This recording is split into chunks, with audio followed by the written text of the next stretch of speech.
자, 들으신 대로 오늘 조대엽 고용노동부 장관 후보자에 대한 청문회가 열렸습니다. 여야는 조 후보자의 정책 역량과 그동안 제기됐던 각종 의혹을 넣고 검증을 벌이고 있는데요. 네, 관련 내용 서가번 전 민주당 의원, 김광덕 전 한국일보 정치부장과 함께 이야기 나눠보겠습니다. 네, 어서 오세요. 오십시오. 안녕하십니까.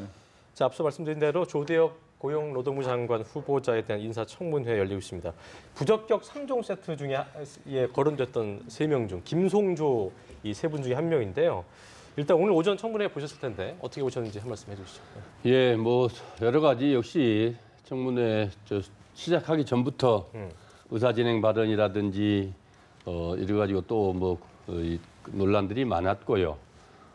검증보다는 이 정치 공방하는 그 형태들이 또다시 나와서 국민들 눈살을 찌푸리게 했습니다. 또 네. 한편으로 물론 조대엽 후보 측에서 한 건 아니겠습니다만은 이 노조 쪽에서 이 그 청문위원 야당 청문위원들 방에다가 이 그 조대엽 후보 네. 장관 자격 충분하다는 이 그 뭐 벽보를 붙여서 야당 의원들로부터 강하게 그 항의를 받았고 또 위원장이 직접 그 유감의 표시까지 하는 그런 모습을 또 연출했습니다만은 아무튼 여러 가지 지금 그 청문회 통해서 하나하나 검증을 해 나가겠습니다.만은 새로운 게 뭐가 이 새로운 의혹들이 나와서 이게 그 평지풍파를 일으키고 자격 시비가 더 증폭되는 그런 것들은 나오지 않은 것 같고요. 지금 가장 큰 게 지금 사실 음주운전하고 이 그 한국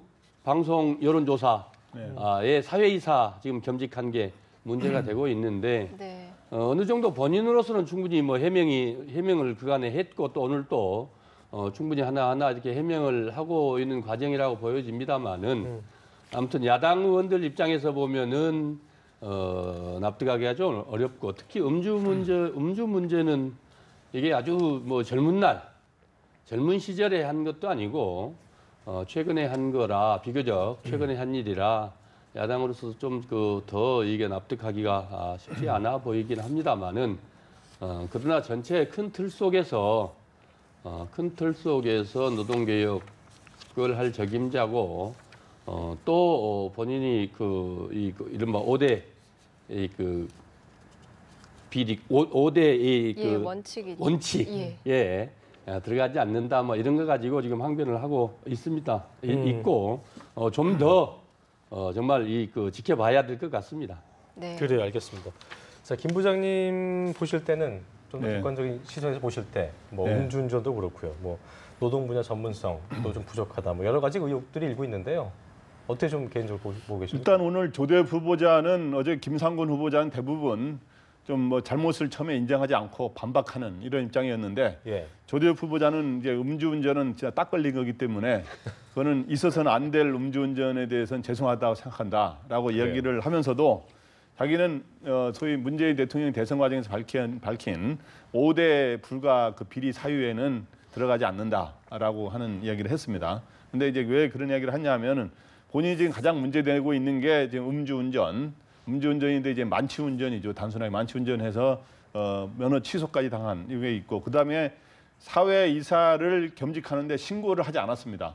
원래 대학교에 신고를 해야 되는데 그 점이 겸직했다는 게 있고 근데 여기에 자기는 대주주이면서 사회이사인데 여기에서 임금 체불을 한 몇천만 원 했어요. 한 4, 5명의 임금 체불을 한 몇천만 원 했는데 한 3, 4천만 원 가량 했는데 이제 그게 이제 논란이 되는데 과연 노동부 장관으로서 임금 체불하고 관련된 게 말이 되느냐 뭐 이런 지적이 있고 또 하나의 논란거리라 한다면 이 해명 과정에서의 거짓말을 했느냐 하는 논란이 있어요. 네. 이게 뭐냐 하면 음주운전은 자기가 출교되는 학생들하고 같이 했다 그랬는데 학생들은 같이 마신 적이 없다고 얘기했죠. 예, 학생들은 같이 한 적이 없다라고 했고 자기는 사회이사로 되는 것도 몰랐다 그랬는데 지금 언론의 추적 결과 이사회에 출석한 게 5번이나 되는 거로 일단 확인됐기 때문에 그렇죠. 그러한 논란이 있고 뭐 다른 뭐 소소한 논란들은 있습니다만은 그래서 이제 그래도 꽤 가지수가 꽤 되기 때문에 특히 이 음주운전은 좀 송영무 국방장관 후보자도 만취운전으로 하는 건데 이제 그런 논란이 있는데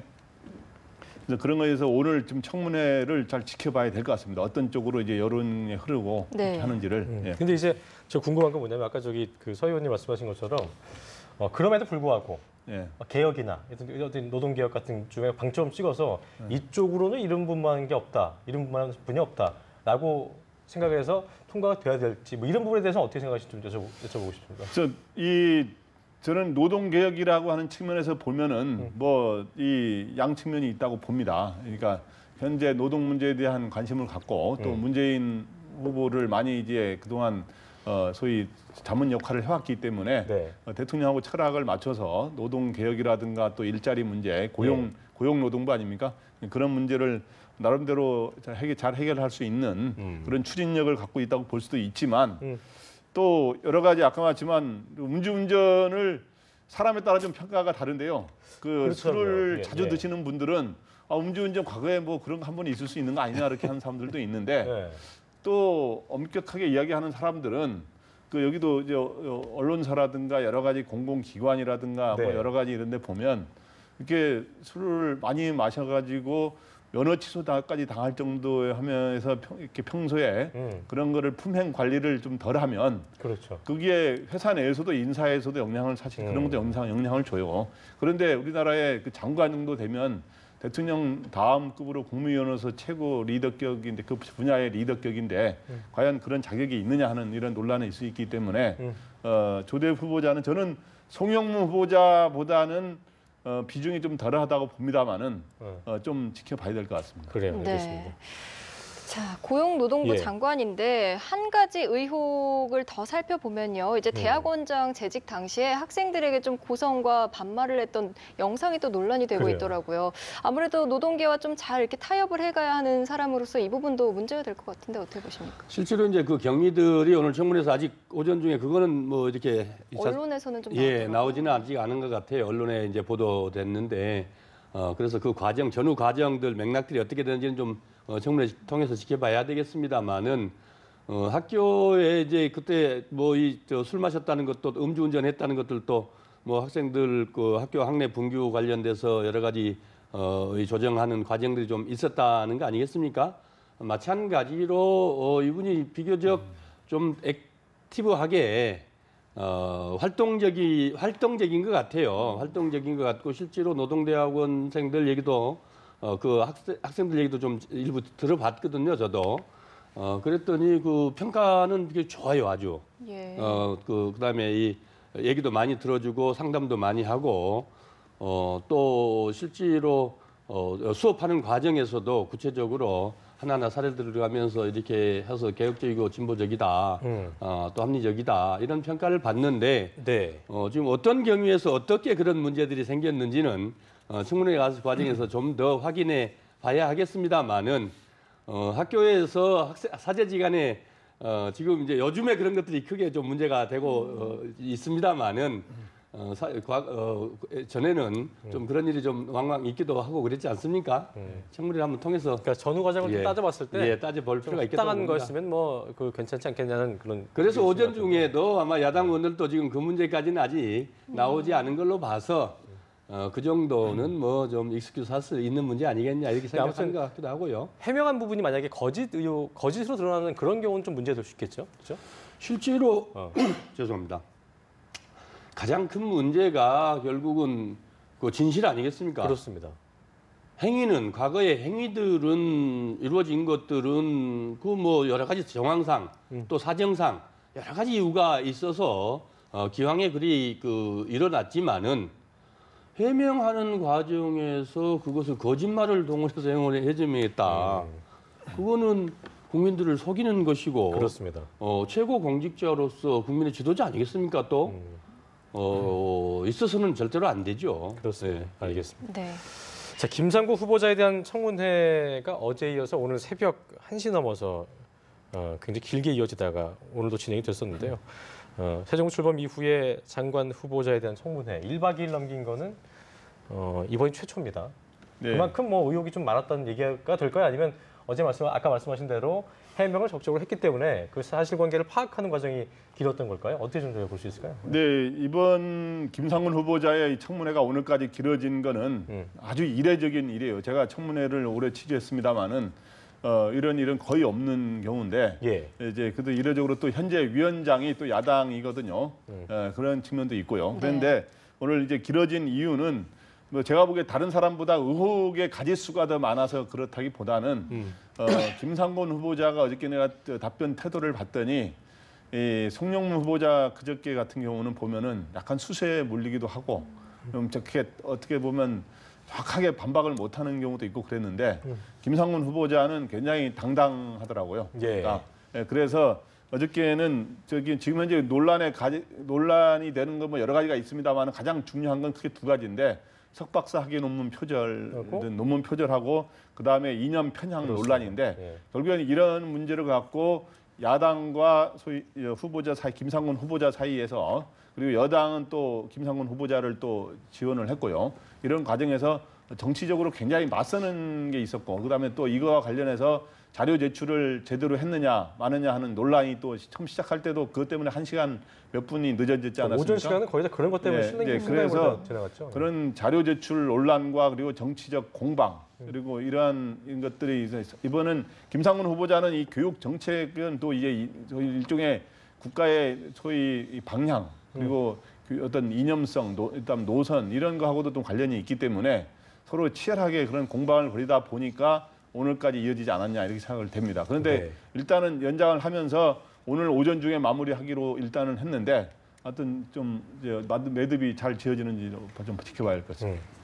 그렇게 길어진 거에 대해서 어떻게 보셨어요? 실제로 사상 최초죠. 객관적으로 보셨죠? 사상 저도 뭐 청문을 했습니다만은 사상 처음입니다. 또 새벽 1시까지 그렇습니다. 예, 네. 있었거든요. 새벽 1시에까지 한 것도 아마 처음일 겁니다. 12시면 다 마무리가 되는데 그리고 사실 법적으로 하루 하기로 돼 있는 것을 여야가 합의를 해서 이틀로 이렇게 연장을 했는데 그것만으로도 대단하죠. 사실 따지고 보면 야당 입장에서는 위원장도 야당이어서 당연히 뭐 그럴 수 있다고 생각합니다만은 여당 입장에서도 생각해 보니 청문회 막상 열어놓고 보니 그리고 야당 공격하고 후보자가 답변하는 것을 보니까 충분히 자신감이 있다. 오히려 국민들에게 명확하게 생중계로 이게 보여주면서 국민들이 확인하는 게 더 낫겠다라는 전략적 판단도 여당 측에서 한 것 아닌가 싶어요. 왜냐하면 아까 우리 김 부장님 말씀하셨습니다마는 하나하나 이들 그 논문 표절 문제도 그렇고 사상 문제 아니겠습니까? 대부분이 네. 이념 사상 문제를 가지고 야당 의원들과 공방을 벌이는데 당당하고 또 자신감 있게 자신의 의견을 그렇다고 뭐 오만하게 비춰지지는 않았어요. 최소한 조금 더 일반적으로 이제 청문회에서 후보자 입장에서 좀 더 고개를 숙여주면 좋았을 걸 뭐 이런 생각은 좀 들기는 합니다만은 그러나 다른 부서도 아니고 교육부고 사회부총리로서 신뢰를 받아야 하고 가장 중요한 이 신뢰를 깨뜨리는 문제를 가지고 지금 야당이 공격을 하고 있기 때문에 장관 후보자로서는 어린 학생들이 다 보고 있다고 봐야 안 되겠습니까? 학부모들이 보고 있고. 그렇습니다. 그런 관점에서 아마 제가 추정컨대는 당당하게 그렇게 청문회에 임하는 것 같고 그런 것들이 또 국민들에게 충분히 소구력이 있다 이렇게 판단되어진 것 같아요. 논문 문제는 뭐 다 벌써 알겠습니다만은 서울대 연구질서위원회에서도 문제 없다라고 이미 판정을 했고 또 이념 사상 문제는 본인 이렇게 얘기를 했죠. 나는 자본주의 경영학자다. 자본주의의 현재 우리 사회가 안고 있는 자본주의의 폐해와 한계를 내가 극복하자고 극복하자고 이 논거를 세워서 이렇게 얘기하는 것이 난 부당하지 않다라고 이렇게 하나하나 차분하게 설명하는 모습들이 교육부 장관으로서 또 사회부총리로서 조금 더 손색이 없다 이렇게 보여졌습니다. 네, 알겠습니다. 인사청문회 이야기 여기까지 하도록 하고요. 예. 문준용 씨 입사 특혜 조작 의혹을 받고 있는 이유미 씨가 결국에는 구속이 됐습니다. 또 이준서 전 최고위원도 피의자로 입건이 됐더라고요. 네. 앞으로 수사가 점점 더 확대가 되겠죠? 그렇죠. 이유미 씨가 이제 소위 파슨스 스쿨을 나왔다고 한 사람의 육성 녹취라 그러면서 했는데 그 녹취가 사실은 자기 남동생을 녹취한 거로.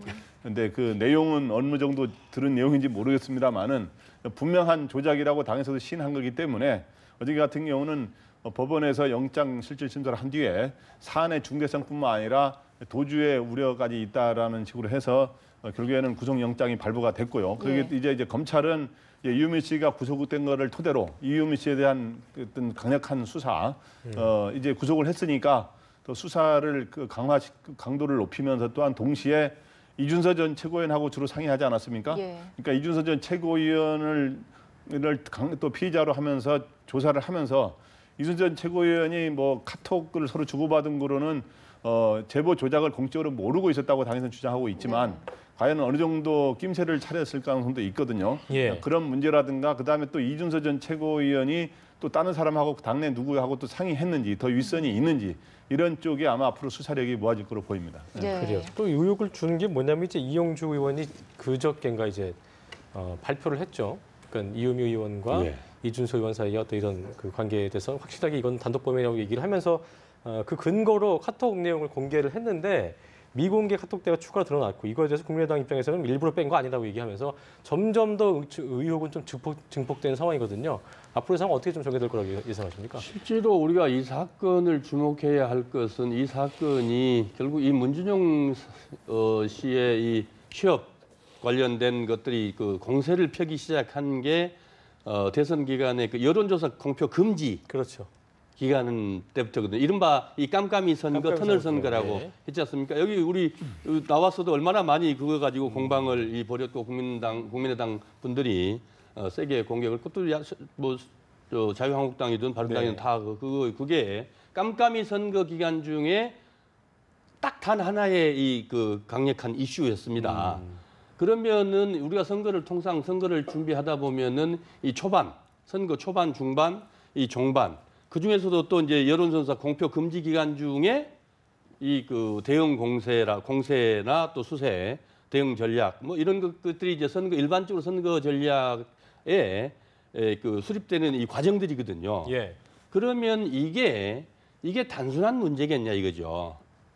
후보까지 광주에 가서도 뭐 동영상 이 영상 나옵니다만은 우리가 또 선거 때 봤습니다만은 처음부터 끝까지 이 문제만 가지고 얘기를 했습니다. 공평성, 정의 얘기를 하면서 그렇게 준비를 해왔는데 검찰에서 이제야 뭐 하나하나 밝혀질 거라고 생각을 합니다만 아까 이용주 의원 이 발표하신 게 어느 정도 건지 뭐 나와서 당장 그 사실만 해도 지금 그 국민들이 보기에 감추었다고 생각을 하지 뭐 그냥 다 발표하는 게 다라 이렇게 생각하지는 않지 않겠습니까? 간단치 않은 문제라고 생각을 합니다. 이게 이유미 씨나 이준서 최고위원 선에서 이게만 이루어질 수 있는 문제냐? 그런 차원의 국민들은 그렇게 문제냐, 생각하지는 않을 거예요. 왜 그런지 말씀하신 대로 그만큼 대선 당시에 그 깜깜이 선거 기간 때 어떻게 보면 진짜였다면 판도를 흔들 수도 있는 굉장히 큰 이슈였기 때문에 더 이렇게 충격적인 사실로 다가온 부분이거든요. 그러니까 이런 상황에서 뭐 이준서 최고위원과 안철수 전 대표가 지난 주말에 단둘이 만났다 그러는데 어쨌든 모든 행정 하나하나가 다 좀 그런 의혹을 더 주고 있는 것 같다는 생각이 드네요. 그래서 지금 현재 가장 큰 관심이 과연 당의 윗선을 어디까지 개입했느냐 이건데 그렇습니다. 과연 안철수 전 대표라든가 당시 대표였던 박지원 전 대표가 이 제보 조작 사실을 알고 있었느냐 아니면은 제보 조작 사실을 몰랐더라도 뭔가 문제가 뭐가 이상하다라는 걸 낌새를 차리고 있었느냐, 아니면 전혀 몰랐었냐, 뭐 이런 건데 현재 좀 뭐 드러난 건 없습니다. 이제 조사를 해봐야 되는데 이준서 전 최고위원은 지난 주말에 이제 왜 만났느냐 하면 이제 검찰에서 이제 수사에 본격화되면서 이제 이유미 씨한테 이제 검찰에 소환 조사를 하라고 나오라고 이제 요청을 했거든요. 그러니까 이제 이준서 씨와 이유미 씨가 이제 움직이기 시작한 것 같아요. 그래서 지난 주말에 이준서 전 최고위원 얘기는 안 전 대표를 만나가지고 제보 조작 사실을 자기가 이야기하지는 않았다. 이렇게 하면서 근데 이제 그 고소 고발 이 대선 과정에서 당 간의 고소 고발권을 취할 수 있는 방법이 없느냐 뭐 이런 얘기들을 상의했다고 하는데 과연 뭐 이준서 전 최고위원 그 말이 맞는 것인지 실제로 뭐 그날 가서 제보 조작 사실을 고백한 거냐 하기야. 근데 이 직후에 월요일 날 이제 박주선 비대위원장이 이제 이제 이유미 씨의 고백을 토대로 대국민 사과하는 일이 벌어졌죠. 그래서 어떻든 앞으로의 관심은 뭐 당에 어느 정도까지 개입했느냐도 그렇지만 안철수 전 대표와 박지원 전 대표가 과연 어느 정도 알고 있었느냐, 그리고 또 이 사람들이 정치적 도의적 책임을 어떻게 어느 정도 질 거냐 하는 이런 논란이 이제 남아 있는 것 같습니다. 그래요. 네. 이게 한간에서는 보니까 알아도 문제, 몰랐어도 문제 이런 얘기가 나오면서 안철수 전 대표 일단 그 입장 표명을 하지 않고 있는 상황인데요. 뭐 곧 조만간 나올 것이라는 예상도 나오고 있고요. 안 전 대표가 알았든지 간에 몰랐든지 간에 어떻게든 그 당시에 뭐 전 대표이기도 했고요. 또 본인이 당사자였기 때문에 어떤 뭐 입장 표명이 있어야 되지 않겠냐 이런 예상이 나오더라고요. 실제로 국민들에게 후보로서 또 본인 때문에 지금 이루어진 일 아니겠습니까? 또 본인의 최측근들이라고 지금 보도에 의하면은 또 뭐 사실관계도 그랬고요. 1호 그 이준서 최고위원은 안철수 대표 1호 영입자 아니었습니까? 네.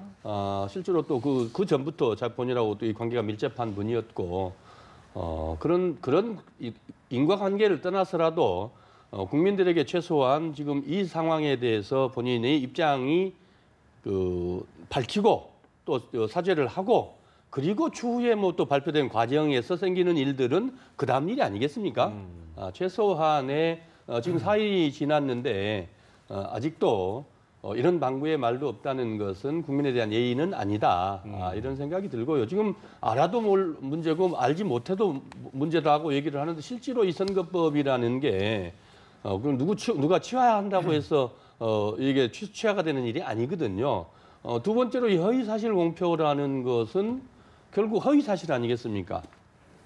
이 허위사실을 공표하는 것은 이거 누구를 당선시키거나 당선되거나 당선시키지 않으려고 떨어뜨리려고 이 허위사실로서 이렇게 선거 기간 중에 공표하는 것은 상당히 엄하게 우리 법에서 다루고 있거든요. 이 문제 그렇기 때문에 이 문제가 그렇게 사소한 문제는 아니고 대단히 지금 엄하고 저도 중요한 문제입니다. 네. 한마디 추가하자면 어떻든 이런 제보 조작이라든가 선거 기간의 가짜 뉴스는 선거 결과를 뒤흔들 수도 있잖아요. 네. 그러면 끝나면 뭐 과거에 보면 흐지부지 되는 경우들이 있는데 그렇기 때문에 이거는 대의민주주의를 흔들 수가 있는 거거든요. 그렇기 때문에 아주 엄격하게 다뤄야 되고 안철수 전 대표는 뭐 그동안 침묵한 거는 제가 보기에 바람직한 게 아닌데 어저께 이유미 씨가 어떻든 구속이 됐으니까 오늘은 최소한 1차적으로라도 그럼 한 번에 하면은 뭐 당신 왜 요거까지밖에 안 밝혔냐 이런 논란이 나올 수 있습니다만은 어떻든 오늘은 전체적인 입장을 밝히든지 1차적 입장을 밝히든지 오늘은 입장을 밝히는 게 도리가 아닌가 이렇게 생각이 됩니다. 네. 그래요. 자, 오늘 오전에 예. 갤럽 여론조사가 나왔거든요. 문재인 대통령의 직무 수행에 대한 긍정 평가가 2주 만에 다시 80%대를 회복을 했습니다. 그런데 국민의당은 지금 창당 이후 최저 지지율 5% 그렇습니다. 기록했거든요. 오늘 여론조사 결과 분석 좀 해주시죠. 네, 오늘 뭐 이 갤럽이 이제 일주일에 한 번씩 조사를 하는데 네. 지금 사실 1, 2% 갖고 이제 올랐다 내렸다 보기는 좀 그러긴 합니다만은 네. 어떻든 2주 만에 지난주에 이제 보다 이제 1% 올라서 지난주에 80% 이하는 79%로 떨어지지 네. 않았습니까? 그래서 이번에 올라서 80% 선으로 됐다는 게 이제 그런 특징이 있고요. 그 다음에 이 과정에서 이제 정당 지지율을 매번 조사를 하는데 그 국민의당의 지지율이 5%로 해서 지금 현재 이 4당 중에서 최하위가 된 최하를 걸로 돼 기록하면서 그런 게 있고 또 하나는 바른정당이 이번에 전당대회 컨벤션 효과가 있어서 그런지 모르겠습니다만은 바른정당이 2% 오르면서 네. 한국당보다 조금 높게 나왔다는 바른정당이 9%로서 한국당과 정의당이 7%죠. 네, 그런 특징이 이번에는 있습니다. 네. 네. 어떻게 좀 보셨는지 국민당의 5%는 지금 이른바 문준용 선거 사건. 조작 사건, 네. 문정시 조작 사건은 지금 이 여론조사에 반영되지 않았을 거거든요. 지금 김 부장님 말씀하셨던 대로 이 컨벤션 효과가 지금 이제 문재인 대통령은 당장에 지금 이제 한미 정상회담 준비하고 그렇습니다. 계속 하는 것들이 이 언론에 노출됐고 또 그런 기대감들이 국민들에게도 좀 반영이 됐을 거라고 보여지고요. 바른당이나 자유한국당은 지금 전당대회를 치르고 있지 않습니까? 예. 그런 이벤트들이 있어서 조금의 상승폭은 있었는데 국민의당은 지금 특별한 이 변동 요인이 없었거든요. 어쨌든 이 사건 때문에 앞으로의 국민의당의 운명도 조금 저희 지켜볼 필요가 있을 것 같습니다. 실제로 이제 그게 지금 국민당으로서 가장 큰 난제 아니겠습니까? 그래요. 국민들도 그 점을 가장 예의주시하고 있을 것이고요. 알겠습니다. 네. 예.